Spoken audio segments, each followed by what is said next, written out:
every NBA legend most clutch play ever. Yo, what's going on? It's your boy Kavius, man. We back with another video. We back with another reaction. Man, y'all see the title. Y'all see the thumbnail of this video, man. If you're new to the channel, man, make sure you like, comment, and subscribe. We finna see who got the most clutch plays, who on this list. So yeah, man, we finna get into it. Subscribe, new to the channel. Let's get into this video, man. When the game's on the line, legends rise. These 10 NBA icons turned pressure into greatness, delivering some of the most unforgettable moments in basketball history. But what are the most clutch plays of their illustrious careers? Pat Riley once said that if he had to choose a player to take a shot to save a game, he'd choose Michael Jordan. But if he had to choose a player to take a shot to save his life, he'd take Larry Bird. Larry Legend had plenty of fourth-quarter heroics, with the most famous being the stolen inbounds pass from Isaiah Thomas, which sealed the win for the Celtics in the 1987 playoffs. And it was like in slow motion. It was like the ball like goes up in the air. I didn't even see it. Now there's a steal by Bird. Underneath the DJ. However, that's just the tip of the iceberg of his clutch plays. In 1983, he hit this crazy one-legged three for the win against Phoenix. It's coming! It's coming! And the Celtics win it! In 1984, Bird hit a game winner in Game 4 of the Finals against Magic. And in 1985, he hit buzzer beaters in back-to-back games. But then there's the legendary story of scoring a game winner against Xavier McDaniel, one of the toughest defenders in the NBA, which fully illustrates how much of an insanely clutch and confident SOB Larry Bird was. There was under 10 seconds left, and Larry said, "X, I'm going to get it right here and shoot it right in your effing face." After he made the shot, 2 seconds remained on the clock, and Larry was actually mad. He shot a shot right in my face. And, he was like, I didn't mean to leave 2 seconds on the clock. But if there's any other Celtic that came close to Larry's clutch scoring, that has to be the truth. Paul Pierce. Pierce has scored or assisted on 12 buzzer beaters in NBA history, which is the most all time. The first memorable clutch moment came over Al Harrington in 2003. But the shot wasn't even the most impressive thing. It's the fact that Pierce had been trash-talking Al during the entire possession. Harrington talking to Pierce.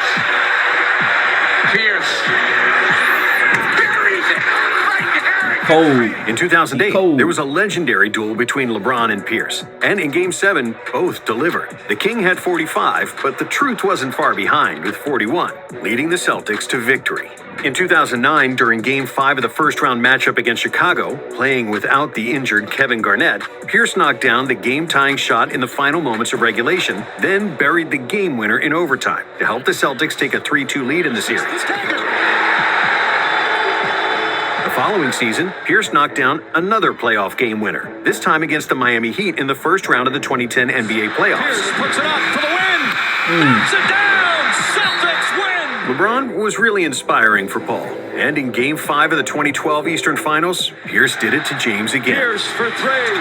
It's good. Paul Pierce from way downtown. Bro, However, the loudest and most memorable... That series, I loved it, though, bro. Because you had Paul Pierce, Kevin Garnett, Rondo, you had Ray Allen.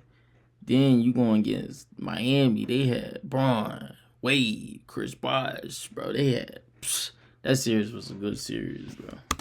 Game winner of Pierce's career didn't come with the Celtics. It happened when he was with the Wizards, when Pierce called game.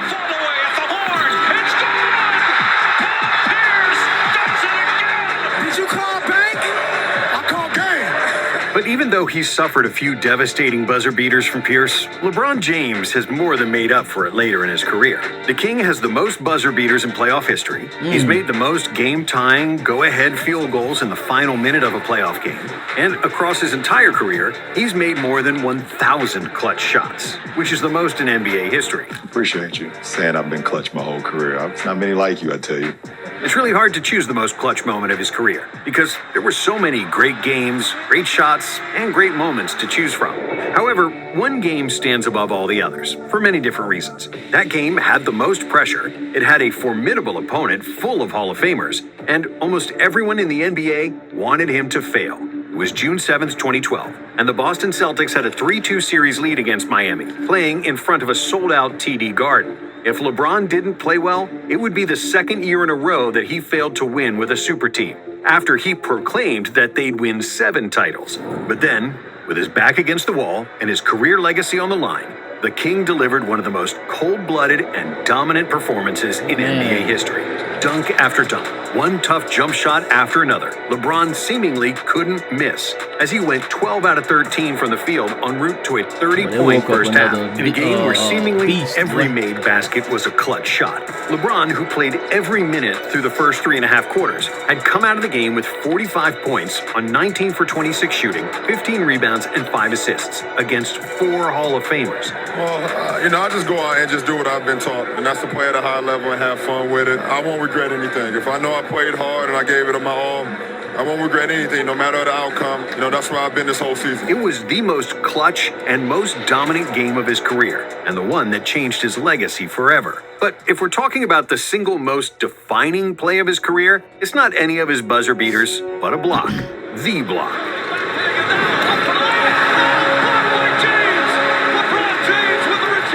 Beating the best regular season team in NBA history after going down 3-1 in the finals was legendary.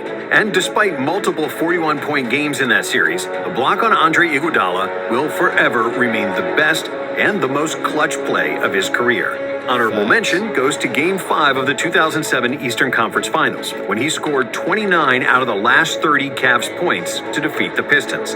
Or the clutch game winner over Kawhi to seal the 2013 championship against San Antonio, and the playoff buzzer beater against Orlando in 2009. Similar to LeBron, Michael Jordan had a career full of heroics, iconic shots, and complete masterpieces in the playoffs. Jordan is the only player to average 40-plus points per game for an entire playoff series more than once. And better yet, he's done it 5 times. MJ has 8 50-point playoff performances, which is the most ever, as well as the most 40-point and 30-point games in the postseason. His best games include a 69-point showing in the regular season against the Cavs, the 63 points he poured on Larry Bird and the Celtics in the 86 playoffs, which is an NBA playoff record. It was an incredible playoff performance. I've never seen it before, and I had never seen it after. That wasn't Michael Jordan out there. It was God disguised as Michael Jordan. And the 55 points he dropped against Barkley in the 93 finals, which is the scoring record for the finals. But the most memorable of all of MJ's iconic moments is the last time he suited up for the Chicago Bulls in Game 6 of the 98 NBA Finals. In a hard-fought series against the Jazz, Jordan made a crucial steal in the final minute of Game 6 when the Bulls were down by 1. He ran down the court, crossed over Byron Russell, and then swished the mid-range jumper to give the Bulls the 1-point lead. Open! Chicago with the lead! After Stockton missed the last-second heave, the Bulls celebrated their 6th title, and Jordan walked away from basketball as the GOAT. Honorable mentions go to the shot Jordan hit over Elo. A shot on Elo. Good! The Bulls win! And the game winner against Georgetown in the 82 NCAA Finals. But unlike LeBron and his idol MJ, Kobe Bryant never had a career-defining moment in the finals, despite 7 trips to the finals and 5 championship rings. This is arguable, but Bryant's most clutch moment came early in his career when he wasn't even in his prime. It was Game 7 of the 2000 Western Conference Finals, and the Lakers survived a 15-point deficit in the 4th quarter, completing the comeback with arguably the most legendary alley-oop in NBA history. A few weeks later, during Game 4 of the 2000 NBA Finals, the Lakers had a 2-1 series lead. But then Shaq fouled out, and the Pacers were ready to pounce and exploit the Diesel's absence. However, the Lakers still had Kobe, who waited for this opportunity his whole life. In the finals in Indiana, I foul out. I'm like, damn, I let the team down again. And you put your hand on my shoulder and said, don't worry, big fella, I got it. And you took over. It was his chance to be the man on the biggest stage, and Kobe took full advantage. Here he is over Jackson. How good is this kid?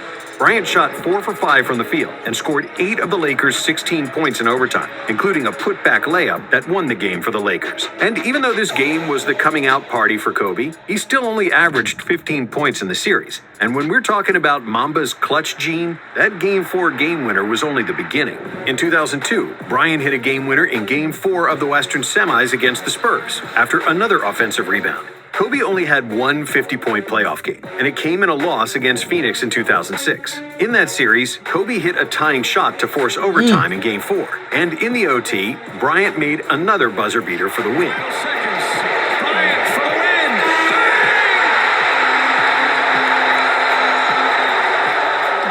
However, the Lakers eventually lost the series, so it's not something that Kobe ever remembered as an accomplishment. So, despite 13 playoff games where he scored 40 or more, and 12 playoff series where he averaged more than 30 points per game, his most clutch moment actually came in the regular season. It was December of 2009, and the battle of the two best shooting guards in the world. It seemed like Wade got the better of Bryant, as the Heat held a 2-point lead with 3.2 seconds to go. But with the Black Mamba, no lead was safe. Looking, gets it to Bryant.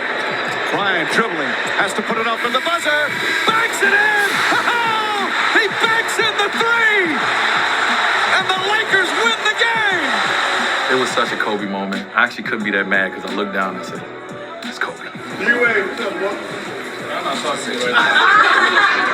He's either laugh or cry. I don't know what's supposed to do. I'm gonna laugh. Hey man, I'm the only person I'm like, look, anybody else, I ought to tow that locker room up. And even though he came up short that time, Dwayne Wade had plenty of clutch moments of his own. Yeah, even as a did. rookie, Wade showed the world that his veins were as cold as ice. In his first ever playoff game, the Flash scored his first career game winner. Puts it up! It's good! Yeah, baby! Came through! However, for casual fans who were not familiar with his game, Wade made sure that they knew it after the 2006 finals. With Miami down 0-2 against Dallas and facing a 3-0 deficit as they were down by 13 points midway through the fourth quarter, it was Wade's time to shine. Number 3 led a miraculous comeback with 15 points in the fourth, hitting 6 out of 9 from the field, and finished the game with 42 points in a 98-96 victory. Pulls up, banks it in! Tie game! He followed it with a pair of 36-point games in Games 4 and 6, and a 43-point outing in Game 5, which included the game-winning free throws to secure a 1-point victory. With 34.7 points per game, it was the 9th best scoring average ever in the finals, with one clutch play after another. However, just like Kobe, Wade's best clutch play came in the regular season. Playing against the Chicago Bulls, Wade stole the ball from John Stamos and immediately began sprinting down the court. With 2 defenders by his side, Wade did a Euro step and launched a one-legged jumper from 25 feet. Bonus points for yelling, "This is my house," on the scorer's table. And even though there were many houses that he could call his own, Kevin Durant made his mark in all of them. In Oklahoma City, he went to work early. The team was still playing in Seattle, and KD was a rookie, playing in only his 10th game of his career, when he made his first game-winning buzzer beater. Durant steps into a three for the win. It's already good! Kevin Durant! A few years later, he torched the Hawks again. Here's a double team by the Hawks. Durant pulling up. The MVP season, man.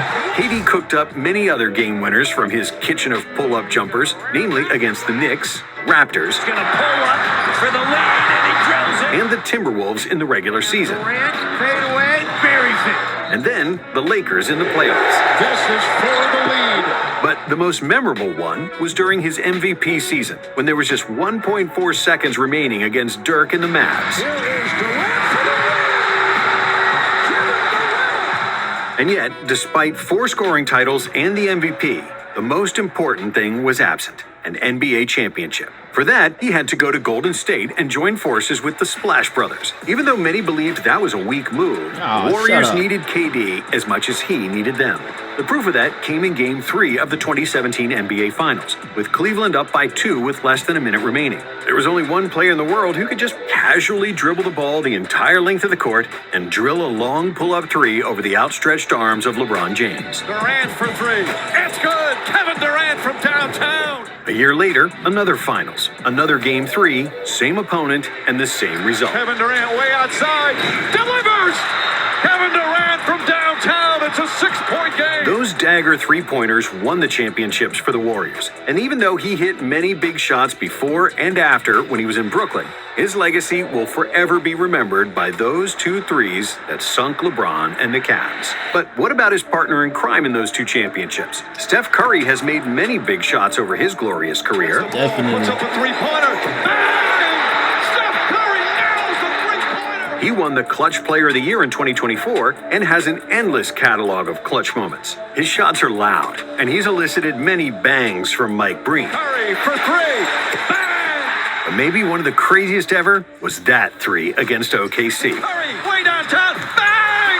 Bang! Oh, what a shot from Curry with 0.6 of a second remaining. In 2015, in Game 3 of the first-round playoff matchup against the Pelicans, Curry sent the game into overtime with not one, but two clutch threes in the last 20 seconds.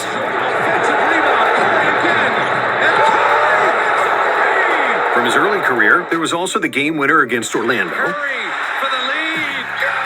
Boston, and Dallas. Curry with three, got Marion off his feet, and scored! However, his most clutch game in the playoffs has to be Game 4 of the 2022 Finals, when he dragged the Warriors to victory with 43 points, including 24 in the second half, shooting 7 for 11 from the field and 5 for 6 from 3. It's good, Steph Curry from downtown. And the coup de grace, which is French for death blow, has got to be those two performances he had at the 2024 Paris Olympics. First, against Serbia in the semifinals, where he exploded for 36 points, including 9 three-pointers, leading USA basketball to a 17-point comeback victory over Jokic and company. And this man has been red hot all night. And then, in the finals, he did it again, with 4 threes in the last 3 minutes that sent France nuit nuit. In case you didn't know, that's French for night night. Oui. In France, we say that instead of night night. So. But if there's anybody in the NBA that can go toe-to-toe with Curry when there's a discussion about deep 3 bombs in the clutch, it's number 0. You know what time it is. It's Dame time. Damian Lillard has been one of the most clutch players in recent NBA history, and his name has become synonymous with making big shots with the clock running down. 3 seconds, Dame pulls.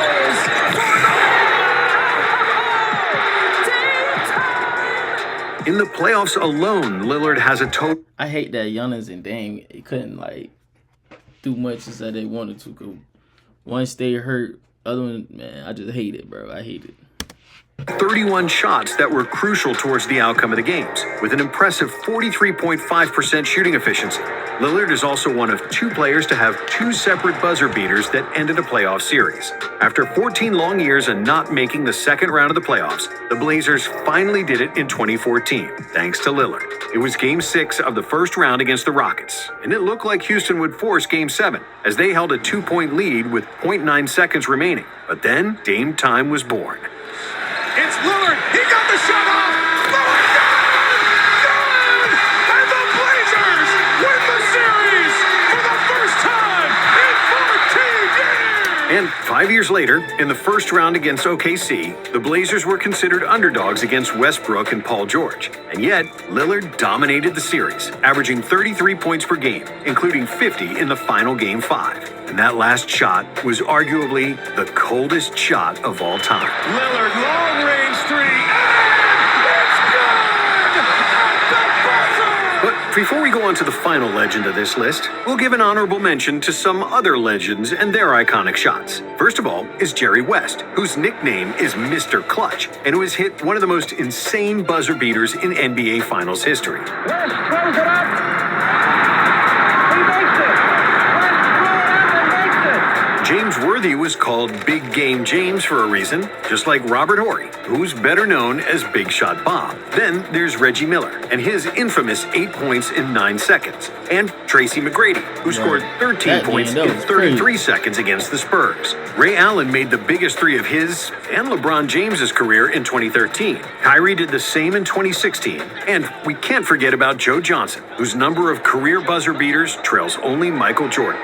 And then, finally, there's Dirk. Even though most fans won't say the blonde German's name when counting the most clutch players ever, that's the wrong perception. Standing at 7 feet with impeccable footwork, a high release point, and a feathery touch, Nowitzki was a master of hitting tough shots. Dirk don't need no dribble to score. Now he might be the ultimate phone booth guy. He don't need no dribble to score. Dirk's whole 2011 title run was filled with clutch baskets, but Dirk scored game winners pretty much his whole career. There's the 2006 buzzer beater against Toronto, and then this beautiful turnaround J over Reggie Evans. He had a friendly bounce against Carmelo in New York.